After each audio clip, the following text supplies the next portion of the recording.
मेरी बेटी बहुत सुंदर थी, इसलिए उसके बहुत अच्छे अच्छे रिश्ते आते थे। मगर वो हर रिश्ते से मना कर देती कि मैं शादी किसी लंगड़े इंसान से ही करूंगी। और मैं मरने से पहले अपनी बेटी की शादी करना चाहती थी, इसलिए अपनी बेटी की शादी एक लंगड़े आदमी से ही कर दी।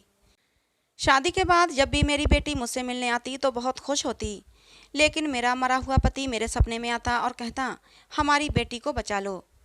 एक दिन बिना बताए मैं अपनी बेटी की ससुराल चली गई, और ये देखकर तो मेरी जान ही निकल गई कि वो लंगड़ा आदमी तो मेरी बेटी के साथ मेरी बेटी दिव्या के लिए एक डॉक्टर का रिश्ता आया था। और ये बात मेरे लिए बहुत ही खुशी की बात है, क्योंकि हम जैसे छोटे से मोहल्ले में रहते थे, वहाँ सालों बाद ही कोई भूला बिसरा रिश्ता आता था। वरना यहाँ तो किसी परचून की दुकान वाले का रिश्ता आ गया या किसी रिक्शे ड्राइवर का। हम जैसे लोगों के लिए रिश्ते बुरे भी नहीं थे, लेकिन मैं अपनी बेटी के लिए बहुत ही खास रिश्ता ढूंढ रही थी, क्योंकि मेरी बेटी लाखों में थी और बहुत ही सुंदर थी। मैं लड़के की फ़ोटो हाथ में लिए अपने बेटी के कमरे में आ गई तो उसे बहुत ही उदास पाया। ऐसा लगा जैसे वो किसी गहरी सोच में गुम हो। मैं बोली, दिव्या बेटा, क्या बात है, तुम परेशान क्यों हो? कहने लगी, काश मेरे सर पर मेरे पापा का साया होता तो मैं कितनी खुशनसीब लड़की होती। मैं बोली, दिव्या, तुम्हें जाने क्या हो गया है, तुमने पहले तो कभी ऐसी बात नहीं की। तो उसने उदासी से अपना सिर झुका लिया। फिर मैं बोली, दिव्या, अच्छा, ज़्यादा उदास होने की ज़रूरत नहीं। देखो, तुम्हारे लिए कितने प्यारे से लड़के का रिश्ता आया है, और तो और लड़का डॉक्टर भी है। खाली खाली निगाहों से दिव्या मेरा चेहरा देखने लगी और बोली, मम्मी जी, क्या ये लड़का लंगड़ा है? दिव्या की बात सुनकर मेरे सर में लगी और पैर में जाकर बुझी। मैं बोली, नहीं दिव्या, ये लड़का लंगड़ा नहीं है। मेरी बात सुनकर दिव्या बोली, तो फिर मैं इस लड़के से शादी नहीं कर सकती। मैं बोली, ये तुम क्या बकवास कर रही हो? दिव्या, तो मुझे और ज़्यादा परेशान मत करो। किसी दिन मेरा पारा चढ़ गया ना, तो तुम सोच भी नहीं सकती मैं तुम्हारे साथ क्या सलूक करूँगी। मैंने आज तक तुम्हारे जैसी नाशुक्री लड़की नहीं देखी। पहले जो रिश्ता आया था वो एक इंजीनियर का लड़का था, उसे भी तुमने मना कर दिया। फिर फैक्ट्री मालिक का रिश्ता आया, उसको भी तुमने इनकार कर दिया। तुम मुझसे चाहती क्या हो? तुम्हें क्या समस्या है? तुम जानती भी हो ऐसे रिश्तों के लिए लड़कियां कितनी मन्नतें मुरादें मांगती हैं, तब कहीं जाकर उन्हें ऐसे पति मिलते हैं। मगर तुम तो बहुत ही अजीब हो, जो घर आई भगवान की कृपा से इनकार कर रही हो। मैं पहले तो तुम्हारी बातों में आ गई थी, लेकिन अब नहीं आऊँगी। मैं तो इस रिश्ते के लिए हाँ कर ही दूंगी। दिव्या मेरी बातें सुनकर फूट फूट कर रोने लगी। बोली, काश मेरे पापा होते तो कोई मेरी मर्जी के खिलाफ जाने की बात ना करता। मैं दिव्या को रोता हुआ नहीं देख सकती थी। वो मेरी बहुत ही प्यारी बेटी थी और मेरी ज़िंदगी की इकलौती खुशी थी। उसके आंसुओं के आगे हमेशा से ही मैं मजबूर हो जाया करती थी। आज भी मेरा दिल पसीज गया। मैं बोली, क्या हो गया दिव्या? तुम्हें आखिर क्या हो गया है? तुम एक लंगड़े इंसान से शादी क्यों करना चाहती हो? दिव्या बोली, मम्मी, मुझे बेवफाई से डर लगता है। खूबसूरत और जवान मर्दों के लिए तो और भी औरतें होती हैं, मगर आप खुद सोचें मम्मी, एक ऐसा इंसान जो हर जगह से दुत्कारा गया हो, उसे कोई प्यार न करता हो, जब मैं उसका सहारा बन जाऊंगी तो वो मेरी कितनी कदर करेगा। वो मुझे छोड़ने का सोच भी नहीं पाएगा। मम्मी, मेरा पति उम्र भर मेरा होकर रहेगा और हमेशा मुझसे वफा करेगा, और फिर इस तरह तो भगवान भी मुझसे राजी हो जाएंगे कि मैं किसी का सहारा बनूंगी तो भगवान मेरा सहारा बन जाएंगे। आप ही ये समझ लें कि मैं ये सब भगवान को खुश करने के लिए कर रही हूँ। दिव्या की बात सुनकर मैं उसकी शक्ल देखती रह गई, फिर कुछ भी कहे बिना उठकर कमरे से बाहर आ गई। मेरी बेटी पहले तो बहुत ही खुश मिजाज हुआ करती थी, बहुत ही चंचल हुआ करती थी, मगर अपने पापा के मरने के बाद से वो बहुत ही उदास रहने लगी थी। छोटी छोटी सी बातों को भी दिल पर ले लिया करती थी और ऐसी ऐसी बातें सोचने लगी थी जो आम लोग सोच भी नहीं सकते। दिव्या की बातें सुनकर मैं डर गई कि जिस इंसान को खुद सहारे की ज़रूरत हो, मेरी बेटी का सहारा कैसे बनेगा? वो मेरी बेटी का दुख दर्द कैसे बांटेगा?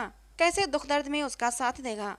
पहले अपने बाप के बगैर ज़िंदगी गुजारी, अब एक ऐसे पति के साथ ज़िंदगी गुजारेगी जो उसका ख्याल भी नहीं रख सकता, जो उसके साथ चल भी नहीं सकता। मैंने कुछ समय के लिए इस बात को छोड़ दिया। मैंने सोचा कि कुछ दिन गुजर जाएंगे तो मैं दिव्या से दोबारा बात करने की कोशिश करूंगी, अपनी दलीलें उसके सामने रखूंगी। हो सकता है वो मेरी बात मान जाए। इस काम के लिए मैंने दिव्या को 2-3 दिन का समय दिया था कि अच्छे से सोच समझ ले तभी कोई फैसला करे। इस बात को 3-4 दिन गुजर चुके थे। इस बारे में मैं दिव्या से बात करना ही चाहती थी, लेकिन इससे पहले ही शायद कुदरत को कुछ और ही मंजूर था। चौथे दिन सुबह से ही मेरी तबीयत खराब थी। बार बार मेरा दिल घबरा रहा था। ठंडे ठंडे पसीने भी आ रहे थे। मैंने दिल में सोचा कि दिव्या को कह दूं कि मुझे किसी डॉक्टर के पास लेकर चले, मगर फिर ख्याल आया कि मेरी बच्ची तो बहुत नाजुक है, वो मेरी तकलीफ़ और परेशानी देखकर घबरा जाएगी। इसलिए मैं खुद ही सारी तकलीफ़ें सहती रही। तभी मेरे बाजू में दर्द होने लगा और बाजू से होता हुआ सीने तक जा पहुंचा। अचानक मेरी आंखों के सामने अंधेरा छाने लगा और मेरे कानों में साए साए होने लगी। जब मेरी आंखें खुलीं तो मैंने खुद को नलियों और अलग अलग तरीके की मशीनों में जकड़े हुए पाया था। एक बार फिर से मेरी आंखों के सामने अंधेरा हो गया। अगली बार जब मुझे होश आया तो मुझे बहुत ज़्यादा दर्द महसूस हो रहा था। दर्द के मारे मैं कराहने लगी थी। एक नर्स भागकर मेरे पास आई थी। उसने मुझे दर्द का इंजेक्शन लगा दिया। तब मैं बोली, मेरी बेटी दिव्या कहाँ है? मैं अभी आपकी बेटी को बुलाती हूँ। थोड़ी देर बाद दिव्या मेरे पास आ गई। वो मेरी हालत देखकर रोती जा रही थी। फिर कहने लगी, मम्मी, आप इतनी तकलीफ में थीं और आपने मुझे बताया भी नहीं। सब कुछ अकेले ही बर्दाश्त करती रहीं। मम्मी, आपने ऐसा क्यों किया? मम्मी, आपको इतना बड़ा हार्ट अटैक हुआ है कि आपकी जान भी जा सकती थी। मम्मी, आप मुझे किसके सहारे छोड़कर जाने वाली थीं? मुझसे दिव्या की तकलीफ बर्दाश्त नहीं हो रही थी।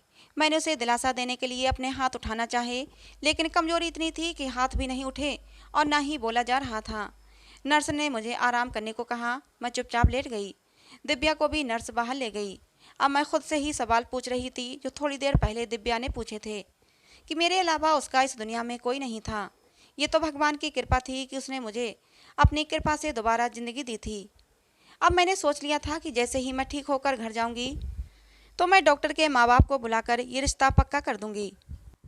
कुछ दिनों बाद मुझे हॉस्पिटल से छुट्टी मिल गई थी। डॉक्टर ने बहुत ही ज़्यादा ध्यान रखने को बोला था और ये भी कहा था कि आप जितनी जल्दी हो सके अपनी ओपन हार्ट सर्जरी करवा लें।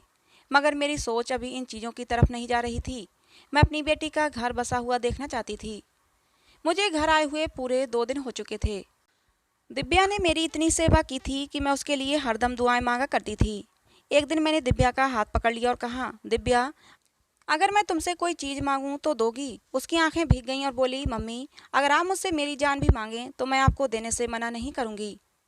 मैं बोली, दिव्या, तुम्हारे लिए जो डॉक्टर का रिश्ता आया था तुम उसके लिए हाँ कर दो। वो बहुत ही अच्छे लोग हैं, लड़का भी पढ़ा लिखा है। मैं चाहती हूँ कि तुम्हारी शादी उस डॉक्टर से हो जाए और जल्द से जल्द तुम्हारा घर बस जाए। मैं तुम्हें यूं बेसहारा छोड़कर मरना नहीं चाहती। मेरी बात सुनकर दिव्या के माथे पर बल पड़ गए थे। बोली, मम्मी, मैंने आपसे सिर्फ एक चीज़ मांगी है। मुझे अपने होने वाले पति से कोई भी मतलब नहीं। मैं तो बस यही चाहती हूँ कि मेरा पति लंगड़ा हो। क्या आप मेरी इतनी सी ख्वाहिश भी पूरी नहीं कर सकती? वैसे तो हर वक्त मेरी मोहब्बत का दम भरती रहती हैं। मैं बोली, दिव्या, तुम्हारी फरमाइश और ख्वाहिश बेतुकी है। मैं अपनी इतनी खूबसूरत और इकलौती बेटी की शादी एक लंगड़े इंसान के साथ नहीं कर सकती।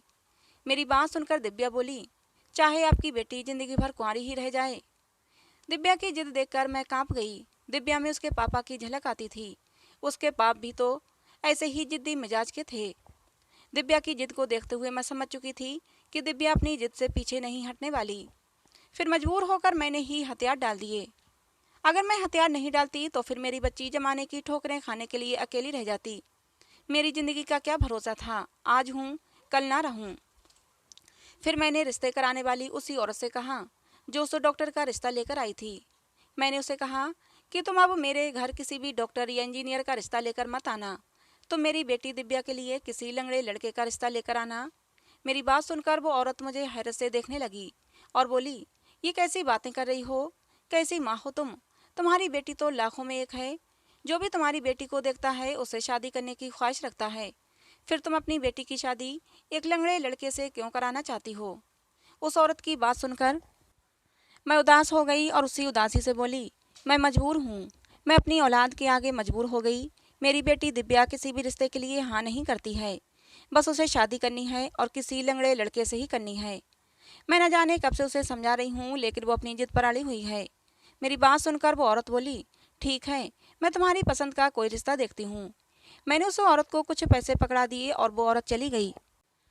जब दिव्या को पता चला कि मैंने उसकी बात मान ली है और उस रिश्ते वाली औरत से कह दिया है कि किसी लंगड़े लड़के का रिश्ता ढूंढे, तो दिव्या बहुत ज़्यादा खुश हो गई। खुशी से मेरे गले में पड़ते हुए बोली, मम्मी, आप बहुत अच्छी हैं, मेरी हर बात मानती हैं। दिव्या की बात सुनकर मैं थोड़ा नाराज़गी से बोली, काश तुम भी मेरी बात मानती। तो कितना अच्छा होता। मेरी बात सुनकर दिव्या बोली, मम्मी ऐसे खुशी के मौके पर मुझे उदास मत करें, मैं तो आपकी सारी बातें मानती हूँ। मेरी बेटी दिव्या जो हर वक्त सोचों में गुम रहती थी, आज कितना ज़्यादा चहक रही थी। हर वक्त उदास रहने वाली दिव्या के चेहरे पर खुशियाँ लौट आई थीं और दिव्या के खुश रहने से मेरे घर में भी तितलियाँ सी उड़ने लगी थीं। मेरे घर का माहौल खुशगवार हो गया था। लेकिन मैं अपनी बेटी के बारे में सोचती रहती थी, पता नहीं आगे उसके साथ क्या होगा। मैं रिश्ता कराने वाली का इंतजार कर रही थी। मैं जानती थी कि रिश्ता ढूंढने में कुछ समय तो लगेगा, लेकिन मेरी उम्मीद के उलट रिश्ता जल्दी ही मिल गया। तीसरे चौथे दिन ही वो हमारे घर आ गई। जैसे ही रिश्ता कराने वाली हमारे घर आई, दिव्या उठकर फौरन किचन में चली गई और चाय बनाने लगी। मुझे ऐसा लगा जैसे दिव्या पहले से ही उसका इंतजार कर रही थी। मैंने उस औरत को बिठाया, बोली, आओ शन्नो, कैसी हो, क्या कोई रिश्ता मिला? वो बोली, मैंने तो दीदी आपको न जाने कितने रिश्ते दिखाए, लेकिन आपको इतने अच्छे अच्छे रिश्ते पसंद नहीं आए। फिर मैंने आपके कहने के मुताबिक आपकी मर्जी का लड़का ढूंढ दिया है। लड़के की खासियत क्या बताऊं, बस लड़का लंगड़ा है, इससे ज़्यादा इसमें और कोई नई बात नहीं। शन्नो की बात सुनते ही दिव्या बोली, आंटी हमें और कुछ नहीं चाहिए, मुझे तो लड़के की तस्वीर भी नहीं देखनी, बस मुझे इतना ही चाहिए कि लड़का लंगड़ा होना चाहिए। और वो मुझे मिल गया। दिव्या सारी बातें खुशी खुशी खुद ही किए जा रही थी। इससे पहले तो शन्नो कोई भी रिश्ता लेकर आती तो दिव्या पास भी नहीं फटकती थी, लेकिन आज कैसे खुशी उसके चेहरे से टपकी पड़ रही थी। मैंने पूछा, शन्नो लड़का क्या करता है? शन्नो बोली, एक लंगड़ा लड़का क्या कर सकता है, अपने बाप की परचून की दुकान पर जाकर बैठ जाता है। इसके अलावा उनका घर भी छोटी सी गली में है और बहुत पुराना बना हुआ है, बस किसी तरह अपनी जिंदगी की गाड़ी को खींच रहे हैं। उस लड़के के बारे में मैंने आपको सब कुछ साफ साफ बता दिया है, अब आगे आपकी मर्जी। लड़के के हालात सुनकर मैं थोड़ा चिंतित हो गई थी। मैंने कहा, शन्नो तुम कोई दूसरा लड़का ढूंढो, भले ही लड़का लंगड़ा हो लेकिन अच्छे खाते पीते घर का हो। मैं अपनी बेटी की शादी इतने गरीब घर में नहीं दे सकती। मेरी बात सुनकर दिव्या बोली, नहीं नहीं आंटी, मेरे लिए दूसरा रिश्ता ढूंढने की कोई ज़रूरत नहीं, आप इसी लड़के से मेरी शादी करवा दें। आप कल ही उन लोगों को यहाँ बुलाकर बात पक्की कर दें। मैंने गुस्से से दिव्या को डांटा, दिव्या लड़कों का कोई काल नहीं पड़ा, हम कोई दूसरा लड़का देख लेंगे। मेरी बात सुनकर दिव्या बोली, नहीं मम्मी, जो रिश्ता आ गया सो आ गया, आप इसी रिश्ते को ओके कर दें। मजबूर होकर मैंने शन्नो से कह दिया कि कल लड़के वालों को यहाँ पर बुला लो। मैंने सोचा था जब लड़के वाले आएंगे तो कुछ ना कुछ कमी निकाल कर मैं मना कर दूंगी, लेकिन जब अगले दिन लड़के वाले आए तो मैं उन लोगों को देखकर चौंक गई। वो तो गरीबी की हालात से बहुत ज़्यादा जूझ रहे थे, बोलने चालने के अंदाज से भी गवारपन झलक रहा था। मैंने दिव्या से कहा, अभी सोच लो, तुम्हारे पास अब भी टाइम है। लेकिन दिव्या नहीं मानी। उसकी आंखों पर पता नहीं कौन सी पट्टी बंधी हुई थी। उसने कहा, मुझे ये रिश्ता पसंद है, आप भी इन लोगों को हाँ कर दें। अब मुझे समझ में आया था कि माँ बाप अपनी औलाद के सामने कैसे मजबूर हो जाते हैं। कुछ दिनों से मेरी तबीयत खराब रहने लगी थी, सीने में हल्का हल्का दर्द रहने लगा था। मुझे तो अब ऐसा लगने लगा था कि जैसे ये दर्द मेरी जान ही लेकर छोड़ेगा। बस इसी डर के चलते मैंने इस शादी के लिए हाँ कर दी। लड़के वाले गरीब तो थे ही, इसलिए कहने लगे कि शादी बहुत ही सादगी से करेंगे, ना आप अपनी तरफ से दहेज का इंतजाम करें, ना ही हम अपनी तरफ से कुछ कर पाएंगे। मैंने कभी सोचा भी नहीं था कि मैं अपनी लाडली इकलौती बेटी की शादी ऐसे करूंगी। दिल पर एक भारी बोझ था। एक तो मेरी बेटी मुझे छोड़कर जा रही थी, ऊपर से ये रिश्ता भी मुझे बिल्कुल पसंद नहीं था। 8 दिन के बाद शादी थी। शादी का इंतजाम तो कोई करना नहीं था, बस जैसे तैसे करके ये दिन निकल गए और फिर दिव्या की शादी हो गई। दिव्या अपने ससुराल चली गई। मैं अपने दिल को समझाती रह गई।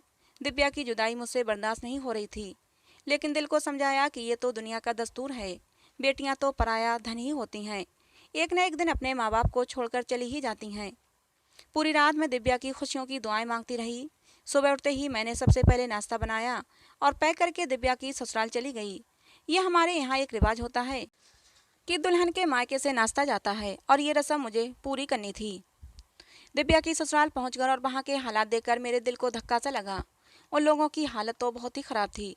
टूटा फूटा 2 कमरों का मकान था, घर में साफ सफाई भी नहीं थी और उसकी सास भी बहुत ही अजीब औरत थी। मुझे देखकर उसने इंसानियत के नाते भी नहीं कहा कि बैठ जाओ, उल्टा मुंह बनाकर कहने लगी, बहन जी हम गरीब लोग हैं, रोज रोज मेहमान अफोर्ड नहीं कर सकते। अगर आप रोज रोज हमारे घर आएंगी तो सोच लेना परेशानी आपकी बेटी को ही होगी। दिव्या पास ही खड़ी थी, अपनी सास की बातें सुन रही थी, लेकिन वो कुछ भी नहीं बोली। मैं बोली कि मैं तो ये नाश्ता पहुंचाने आई थी, ये रस्म होती है ना, इसलिए। अच्छा, अब मैं चलती हूँ। जब मैं जाने लगी तो दिव्या मेरे गले लग गई। उसकी आंखों में आंसू थे।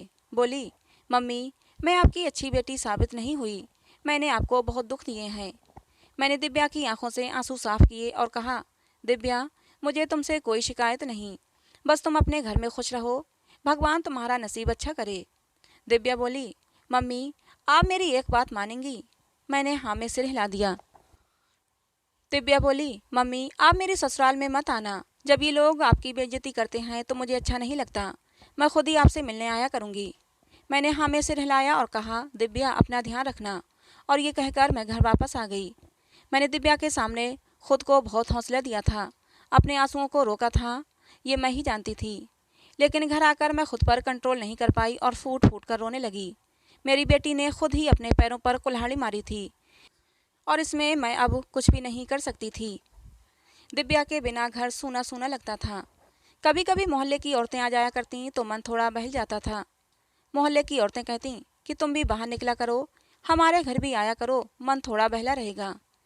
दिव्या की शादी को 4 दिन हो चुके थे, लेकिन दिव्या मुझसे मिलने नहीं आई थी। दिव्या से मिलने के लिए मेरा दिल बहुत बेचैन हो रहा था, लेकिन मैं उसकी ससुराल नहीं जाना चाहती थी।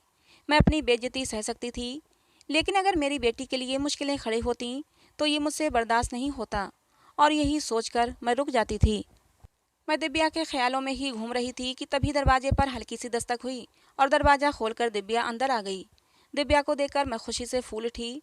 मैंने जल्दी से आगे बढ़कर उसे गले लगा लिया। वो भी मुझसे लिपट गई। खुशी से चहकते हुए बोली, मम्मी, आपकी बहुत याद आ रही थी, इसलिए आपसे मिलने चली आई। मैंने कहा, दिव्या, मुझे भी तुम्हारी बहुत याद आ रही थी, लेकिन मैं तुम्हारी सास की वजह से तुम्हारे घर नहीं आना चाहती थी। दिव्या बोली, आपने बहुत अच्छा किया जो आप नहीं आई, क्योंकि मेरी सास बहुत अजीब औरत है, उसे मेहमान अपने घर में बिल्कुल पसंद नहीं। हालांकि मेहमान तो भगवान का रूप होते हैं, लेकिन पता नहीं मेरी सास को मेहमान क्यों नहीं पसंद। मेरी सास तो मेरे साथ भी अच्छी नहीं थी, लेकिन अब धीरे धीरे उनका रवैया मेरे साथ अच्छा होता जा रहा है। और मेरे पति के तो क्या कहने, वो मुझसे बहुत मोहब्बत करता है। कहता है कि भगवान के सामने जितना माथा टेकूं कम है कि मुझे तुम जैसी पत्नी मिली। दिव्या के चेहरे से खुशी छलकी पड़ रही थी। दिव्या के चेहरे को पढ़ने की कोशिश कर रही थी कि दिव्या जो कुछ कह रही है वो सच है या झूठ। लेकिन लाखों खोजने के बावजूद भी मैं दिव्या के चेहरे पर झूठ नहीं खोज पा रही थी। मुझे उसकी खुशी सच्ची मालूम पड़ती थी। हम दोनों माँ बेटी बहुत देर तक बैठे बातें करते रहे। फिर दिव्या बोली, मम्मी, मुझे आपसे शाही पनीर बनाना सीखना है, मेरे पति अर्जुन को बहुत पसंद है। हम दोनों माँ बेटी किचन में आ गए। मैं उसे शाही पनीर बनाना बता रही थी। मैंने पूरे तरीके से दिव्या का जायजा लिया, लेकिन मुझे दिव्या की खुशी सच्ची ही मालूम पड़ी। फिर मैंने सुख का सांस लिया कि जो भी हो, दिव्या अपनी ससुराल में बस खुश रहे। हम दोनों माँ बेटी ने शाम को खाना खाया और कुछ शाही पनीर दिव्या डिब्बे में पैक करके अर्जुन के लिए भी लेकर गई। उसकी बातों से लग रहा था कि वो अर्जुन से बहुत प्यार करती है और अर्जुन भी उसको बहुत चाहता है। दिव्या चली गई तो मैं भी आराम करने के इरादे से अपने कमरे में आ गई। लेकिन रात को बहुत अजीब हादसा हुआ जब मैंने सपने में अपने पति को देखा। मेरे पति रो रहे थे और कह रहे थे, हमारी बेटी दिव्या को बचा लो। मैं एकदम हड़बड़ा कर उठ बैठी। आखिर दिव्या के पापा ऐसा क्यों बोल रहे थे? अब तो मैं दिव्या की तरफ से इत्मीनान से थी कि दिव्या खुश है। फिर मैंने सोचा, हो सकता है मैं दिव्या को लेकर इतने दिनों से परेशान थी, इसलिए मुझे ये सपना आया हो। मैंने सर झटक दिया और दोबारा सो गई। अब दिव्या की तरफ से सुकून था। दिव्या से मैंने बोल दिया था कि हर तीसरे चौथे दिन मुझसे मिलने के लिए आ जाया करना। अपनी बेटी को खुश देखकर मुझे बहुत सुकून मिलता था। लेकिन अजीब बात यह थी कि मैं अपने पति को सपने में कई बार देख चुकी थी। हर बार वो अपनी बेटी को लेकर परेशान होते थे। अपने पति के रोज रोज सपने में आने से मैं परेशान हो चुकी थी।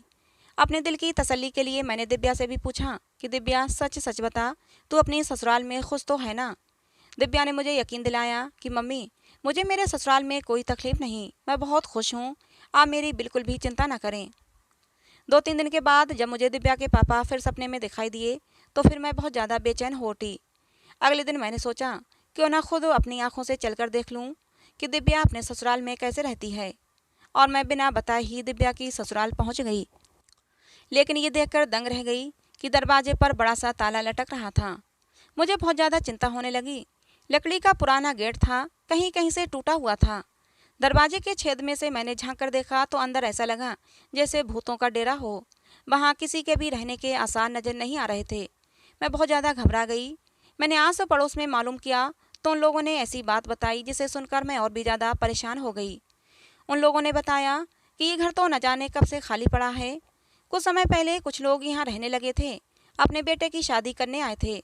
शादी होने के फौरन बाद वो चले गए थे। जब मैंने पूछा वो लोग कहाँ गए, क्या आपको कुछ पता है, तो सबने यही कहा कि हमें उन लोगों के बारे में कुछ नहीं पता। बहुत ही अजीब से लोग थे, किसी से बातचीत करना बिल्कुल पसंद नहीं करते थे, इसलिए हम भी उन लोगों से बहुत कम बोलते थे। ये सब सुनकर तो मेरा दिल बैठ गया था। हे भगवान, पता नहीं मेरी बेटी किन लोगों में फंस गई है। मैं गिरते पड़ते घर आई। मुझे कुछ भी समझ में नहीं आ रहा था कि क्या करूं। मेरी बच्ची का कुछ अता पता नहीं था। मैंने ये 2 दिन बहुत ही परेशानी में गुजारे। फिर तभी दिव्या तीसरे दिन मुझसे मिलने के लिए आ पहुंची, लेकिन मैंने दिव्या पर जाहिर नहीं होने दिया कि मैं उसके एक ससुराल गई थी। हर बार की तरह दिव्या आज भी बहुत खुश लग रही थी। बातों बातों में मैंने उससे कहा, दिव्या, मैं तुम्हारे घर आना चाहती थी। मेरी बात सुनकर दिव्या बोली, नहीं मम्मी, भगवान के लिए ऐसा बिल्कुल भी मत करना। मेरी सास का रवैया मेरे साथ बहुत अच्छा हो गया है।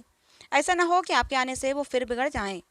मैं आ तो जाती हूँ आपसे मिलने के लिए, आप परेशान क्यों होती हैं। शाम को दिव्या अपने घर वापस चली गई, लेकिन इस बार जब दिव्या अपने घर जाने लगी तो मैंने चुपके से दिव्या का पीछा किया। मैं दिव्या के घर को देखना चाहती थी, उसके घर का एड्रेस लेना चाहती थी कि दिव्या कहाँ रहती है, कैसे रहती है। लेकिन दिव्या का रिक्शा एक ऐसी जगह जाकर रुका जिसे देखकर मैं सकते में आ गई। दिव्या घर के अंदर जा रही थी। मैं भी जल्दी से अपने रिक्शे से उतरी और उसके पीछे पीछे अंदर घर में दाखिल हुई। घर क्या था, बहुत ही सुंदर बंगला था। जैसे ही मैं दिव्या के घर के अंदर दाखिल हुई, एक औरत दिव्या को बातें सुनाने लगी। बोली, आ गई महारानी, कोई इनका स्वागत तो करो। तभी दिव्या का पति बीच में आ गया। दिव्या का हाथ पकड़ते हुए बोला, बस करें मम्मी जी, दिव्या मेरी मर्जी से गई थी। और सबसे हैरत की बात तो ये थी कि दिव्या का पति अर्जुन लंगड़ा नहीं था। वो तो अपने पैरों से चलकर दिव्या के पास तक आया था। अच्छा भला स्मार्ट लड़का था। तभी अर्जुन की नज़र मुझ पर पड़ चुकी थी। वो घबराते हुए बोला, आंटी जी, आप यहाँ। दिव्या ने भी चौंक कर मुझे देखा था। दिव्या की सास तो मुझे देखते ही गुस्से से पैर पटकती हुई अंदर चली गई थी। दिव्या मुझे अचानक अपने सामने देखकर बहुत ज़्यादा डर गई थी। वो जल्दी से मेरे पास आई और हाथ जोड़ते हुए बोली, मम्मी, मुझे माफ़ कर दें, मैंने आपको धोखा दिया है। लेकिन मैं क्या करती, मैं अर्जुन से प्यार करती थी, उसके बिना जिंदा नहीं रह पाती। लेकिन मुझे पता था कि आप अर्जुन से मेरी शादी कभी नहीं होने देंगी, क्योंकि अर्जुन पापा के उसी दोस्त का बेटा है जो जेल में है। इतना सुनते ही मैं गुस्से के मारे थर थर काँपने लगी थी। दिव्या इतना बड़ा धोखा मुझे कैसे दे सकती थी। दिव्या ने अपने बाप के कातिल के बेटे से ही शादी कर ली। अर्जुन के पापा और दिव्या के पापा बहुत अच्छे दोस्त थे। एक बार वो शिकार खेलने गए हुए थे कि तभी वहां दोनों की अचानक लड़ाई हो गई और अर्जुन के पापा ने दिव्या के पापा को खाई में धक्का दे दिया, जिससे कि उनकी वहीं मौके पर ही मौत हो गई। मैंने भी पुलिस को बयान दे दिया कि मेरे पति को उनके दोस्त ने ही मारा है। मेरे बयान पर और कुछ छानबीन करके पुलिस ने अर्जुन के पापा को पकड़ लिया था और उन्हें 15 साल की सज़ा हो गई थी। अर्जुन की माँ ने मुझसे बहुत कहा था कि वो बोली कि प्लीज़ बहन, अपना बयान वापस ले लो और अर्जुन के पापा को जेल से रिहा करवा दो। मेरे पति बेकसूर हैं, उन्होंने तुम्हारे पति को नहीं मारा। लेकिन मैंने अर्जुन के पापा को माफ़ नहीं किया। वो अभी तक जेल में थे और शायद यही वजह थी कि दिव्या की सास मुझसे नफरत करती थीं। दिव्या का पति अर्जुन बोला, आंटी, मैं और दिव्या आपस में मोहब्बत करते थे। हम दोनों जानते थे कि आप हम दोनों की शादी नहीं होने देंगी। इसीलिए दिव्या ने आपसे जिद की कि वो किसी लंगड़े लड़के से ही शादी करेगी, जिससे कि आपको शक ना हो और आप उसके लिए कोई दूसरा रिश्ता न देखें। मैं अपने एक दोस्त की माँ को लेकर एक पुराने घर में किराए पर रहने लगा और इस तरह अपने दोस्त की माँ को अपनी माँ बताकर मैंने आपके घर रिश्ता मांगा और इस तरह हमारी शादी हो गई। मेरी माँ भी इस रिश्ते के लिए तैयार नहीं थी। उन्होंने दिव्या को अभी तक अपनी बहू को स्वीकार नहीं किया है। वो जब भी दिव्या को अपने सामने देखती हैं तो उन्हें मेरे पापा का चेहरा याद आने लगता है जो जेल में हैं। अर्जुन की बात सुनकर मैं कुछ नहीं बोली, घर वापस आ गई। पहले तो दिव्या पर गुस्सा आ रहा था, इतना गुस्सा कि जी चाहा कि उससे सारे रिश्ते ख़त्म कर लूँ। लेकिन फिर जब ठंडे दिमाग से सोचा तो लगा कहीं ना कहीं गलती मेरी भी हो सकती है। दिव्या के पापा की मौत एक्सीडेंट भी हो सकती है। क्योंकि उन दोनों की तो इतनी पक्की दोस्ती थी। फिर भला अर्जुन के पापा दिव्या के पापा की जान कैसे ले सकते थे। रात भर इसी सोच विचार में रही और फिर एक नतीजे पर पहुंचकर सो गई। सुबह उठकर मैंने पुलिस को जाकर बयान दिया कि मेरे बयान पर और थोड़ी बहुत सिफारिश पर अर्जुन के पापा जेल से छूट गए। मैं अपने घर आ गई थी। अगले ही दिन दिव्या, अर्जुन और अर्जुन के पापा और अर्जुन की माँ हमारे घर आए। अर्जुन की माँ ने आते ही मुझे गले लगा लिया, रोते हुए बोली, बहन, तुमने मेरे सुहाग को बचाकर बहुत अच्छा काम किया है। मेरे दिल के अंदर गुस्सा भरा हुआ था, इसलिए दिव्या को भला बुरा कहती रहती थी। दिव्या तो बहुत ही अच्छी और सब्र वाली बच्ची है। मैं उसे न जाने क्या क्या बातें सुनाती रहती थी, लेकिन वो मुझे लौट कर जवाब नहीं देती थी। बहन जी, आप हमें सच्चे दिल से माफ़ कर दें, तभी हमारे दिल को सुकून मिलेगा। अर्जुन के पापा ने भी माफ़ी मांगी, लेकिन मैंने उन्हें रोक दिया कि माफ़ी मांगने की कोई ज़रूरत नहीं। शायद मुझे ये काम बहुत पहले कर देना चाहिए था, बल्कि उल्टा आप लोग मुझे माफ़ कर दें, जो मैंने आपको इतना परेशान किया। मेरी वजह से आपको इतने साल जेल में रहना पड़ा। बस अब हमारे बच्चे आपस में खुश रहें और हमें क्या चाहिए। सब ने हमें गर्दन हिलाई, सबके चेहरे पर खुशियाँ ही खुशियाँ थीं। मैंने आगे बढ़कर दिव्या और अर्जुन को गले लगा लिया। मैंने अर्जुन को अपने दामाद के रूप में और दिव्या की सास ने अपनी बहू के रूप में खुशी खुशी स्वीकार कर लिया था। तो दोस्तों, आज की ये हमारी जो कहानी थी वो आपको कैसी लगी, कमेंट बॉक्स में ज़रूर बताना। कहानी पसंद आई हो तो प्लीज़ लाइक करना। ऐसी और कहानियों के लिए हमारे चैनल को सब्सक्राइब करना। मिलते हैं दोस्तों अगली किसी नई कहानी में।